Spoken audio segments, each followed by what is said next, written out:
mag-ingat po dahil advance na nga po ang mga scammers ngayon.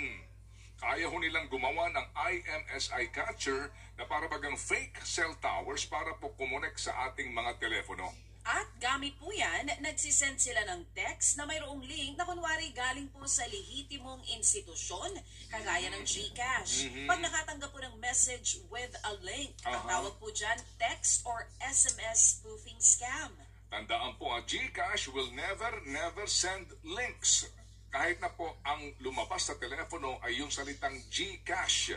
Opo, huwag niyo pong i-click yan dahil again, never po na nagpapadala ang GCash ng anumang link. Tama, galing po ang SMS or text na yan sa scammers na gumagamit po ng mga illegal cell site para ma-hijack ang SMS. Yan po'y napapanahon na panawagan mula pa rin po sa GCash, and GCash is supervised by the Bangko Sentral ng Pilipinas.